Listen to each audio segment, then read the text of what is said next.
Party का शोर कानों को फाड़ बेच रहा था। 5 स्टार होटल का भव्य हॉल रोशनी और अमीर मेहमानों की झूठी हंसी से जगमगा रहा था।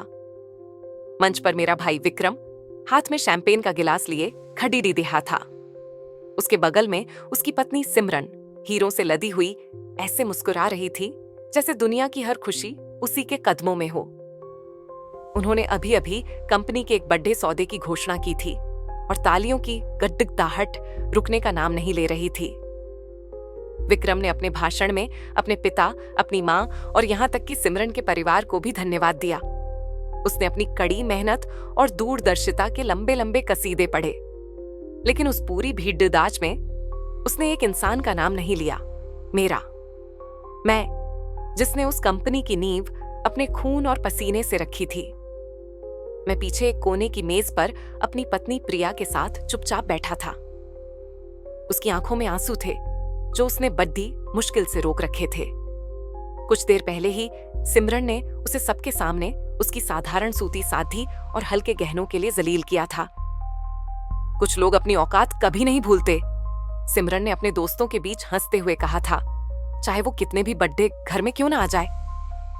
प्रिया का कसूर सिर्फ इतना था कि वह एक गरीब घर की बेटी थी, लेकिन उसका दिल सोने का था। विक्रम ने अपना गिलास हवा में उठाया। ये सफलता शर्मा परिवार के नाम, उसने ऐलान किया। ठीक उसी पल मैंने प्रिया का कांपता हुआ हाथ थामा और खड़ददा हो गया। हॉल में लगी बत्ती स्क्रीन पर अचानक विक्रम की मुस्कुराती हुई तस्वीर गायब हो गई और कंपनी के असली मालिक का नाम और तस्वीर सामने आ गई। मेरा नाम, मेरी तस्वीर। संगीत अचानक बंद हो गया, सन्नाटा छा गया। वे सब उस दौलत का जश्न मना रहे थे जिसे मैंने बनाया था, और उस औरत को जलील कर रहे थे जिसके लिए मैंने यह सब बनाया था। विक्रम और सिमरन के चेहरे पर हवाइयां उड़ने लगीं। मेहमान एक दूसरे का मुंह देखने लगे। आप सोच रहे होंगे कि एक भाई अपने ही भाई की सफलता को इस तरह सबके सामने क्यों मिट्टी में मिला रहा है। इस नफरत के बीज को समझने के लिए आपको उस दिन पर वापस चलना होगा जब मेरे ही घर में मुझे एक नौकर की तरह समझा जाता था और मेरी पत्नी की इज्जत को पैसों से तौला गया था। ये कहानी आज की नहीं है, इसकी जड़ें मेरे बचपन की उन यादों में हैं, जहां मेरे और विक्रम के बीच हमेशा एक दीवार खड़ी रही। हमारे घर में 2 बेटे थे, लेकिन प्यार और मौके हमेशा एक के हिस्से में ही आए। विक्रम, मेरा छोटा भाई, घर का चिराग था। उसकी हर जिद पूरी होती, उसकी हर गलती को नजरअंदाज किया जाता। उसे शहर के सबसे अच्छे स्कूल में भेजा गया। उसके जन्मदिन पर बड्डी बड्डी पार्टियां होती थीं।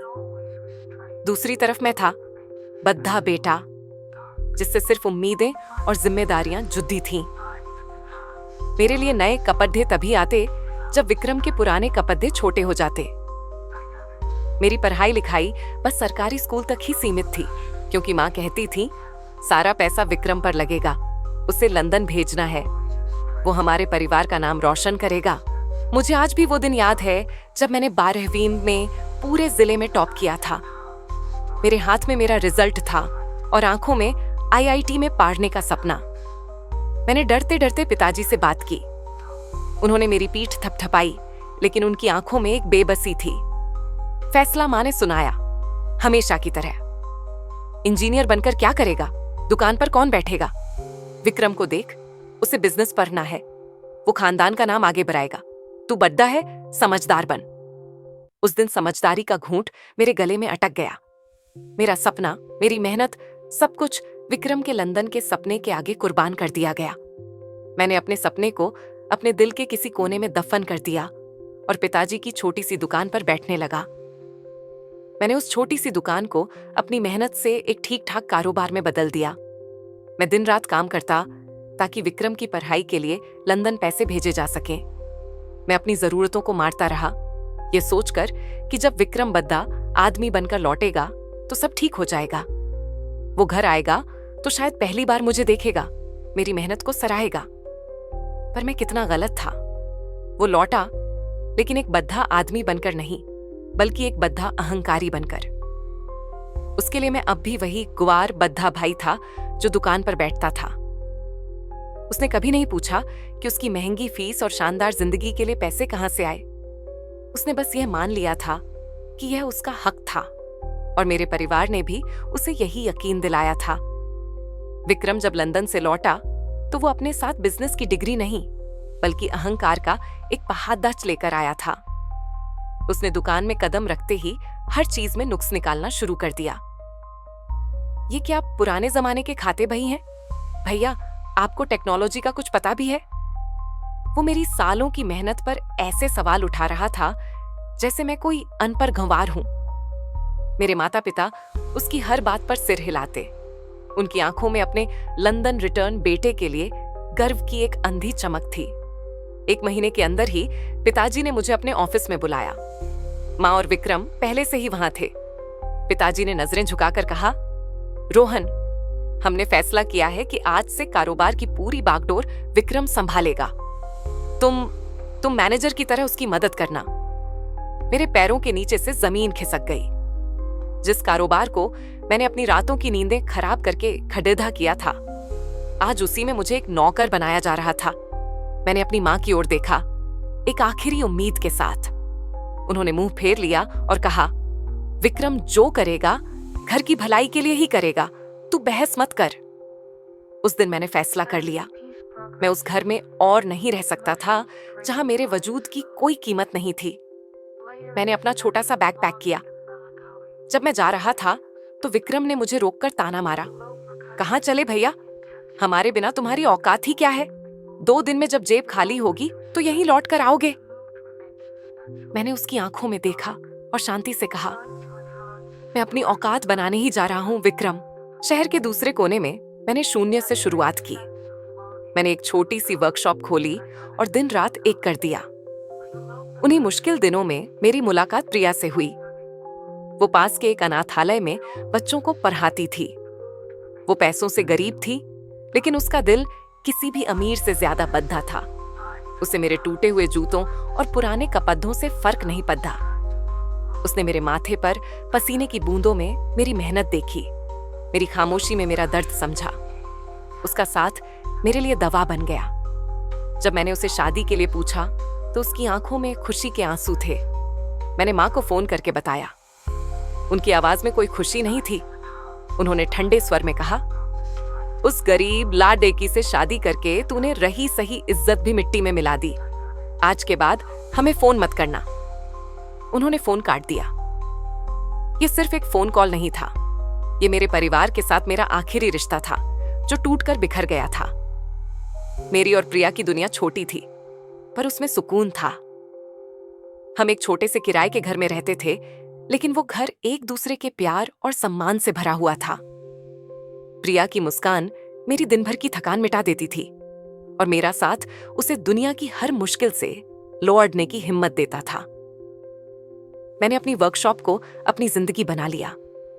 मैं दिन में मशीनें चलाता और रात में नए डिजाइन बनाता।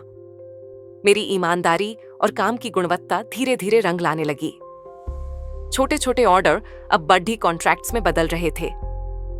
5 साल के अंदर मेरी कंपनी प्रिया इंडस्ट्रीज शहर की सबसे बड़ी मैन्युफैक्चरिंग यूनिट्स में से एक बन गई। मैंने दौलत कमाई, लेकिन उसे कभी अपने सिर पर छड़ने नहीं दिया। दूसरी तरफ विक्रम मेरे पिताजी के कारोबार को अपनी अय्याशियों और गलत फैसलों से डुबो रहा था। उसने लंदन में सीखी हुई बिजनेस की बातें सिर्फ महंगी गाड़ियां खरीदने और शानदार पार्टियां देने में इस्तेमाल की। उसने कई गलत निवेश किए और कंपनी को भारी कर्ज में डुबो दिया। एक दिन मुझे मेरे एक पुराने कॉन्टैक्ट से पता चला कि शर्मा इंडस्ट्रीज दिवालिया होने की कगार पर है और बैंक उसे नीलाम करने की तैयारी कर रहा है।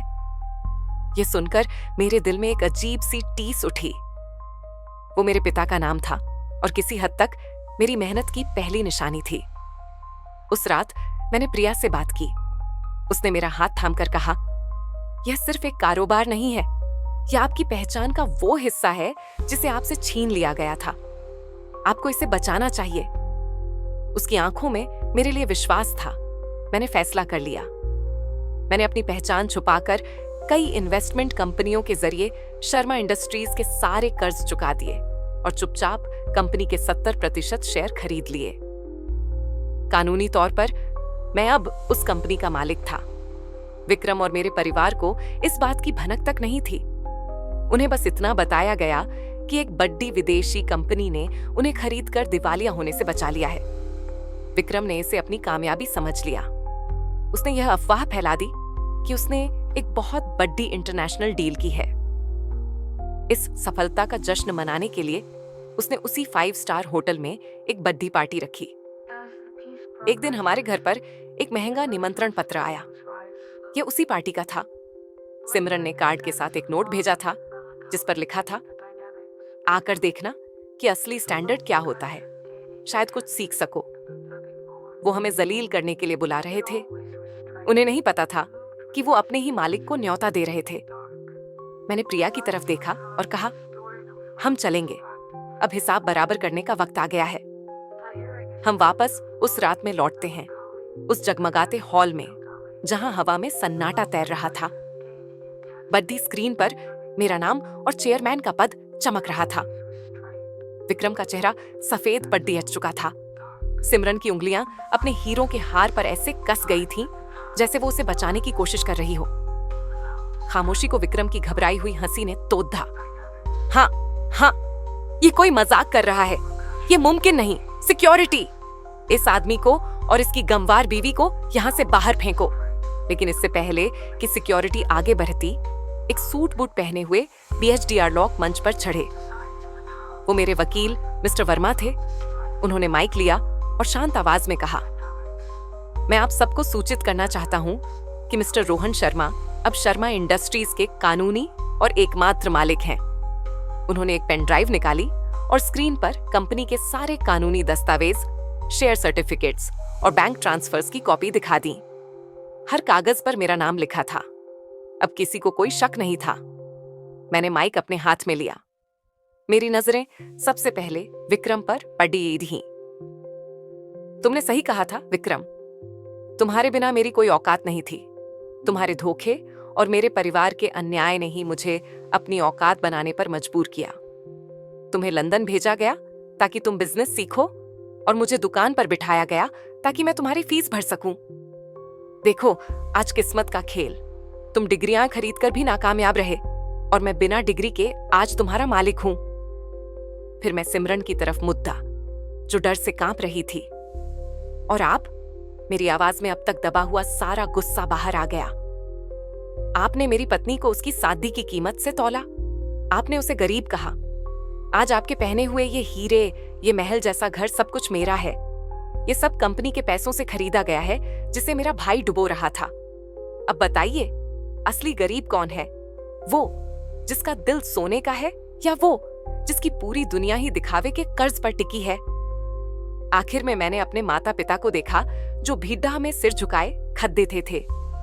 उनकी आंखों में पछतावा था, लेकिन अब बहुत देर हो चुकी थी। मैंने आपसे सिर्फ प्यार और सम्मान मांगा था। बदले में आपने मुझे हमेशा पराया समझा। आज मेरे पास वो सब कुछ है जो आपने मुझसे छीना था, लेकिन मेरे पास अब कोई परिवार नहीं है। मैंने सिक्योरिटी को इशारा किया। मिस्टर विक्रम शर्मा को धोखाधड़ी और कंपनी के फंड का गलत इस्तेमाल करने के आरोप में अभी इसी वक्त बाहर निकाल दिया जाए। सिमरन और विक्रम को जब गार्ड्स बाहर ले जा रहे थे तो पूरा हॉल देख रहा था। मैंने प्रिया का हाथ थामा, उसे मंच पर अपने पास खड़ीडिया किया और माइक पर ऐलान किया, शर्मा इंडस्ट्रीज का आज से एक ही उसूल होगा, ईमानदारी। और इस कंपनी की असली मालकिन है मेरी पत्नी प्रिया। क्योंकि दौलत तो मैं फिर भी कमा सकता हूं, पर ऐसी इज्जत और अच्छाई नहीं।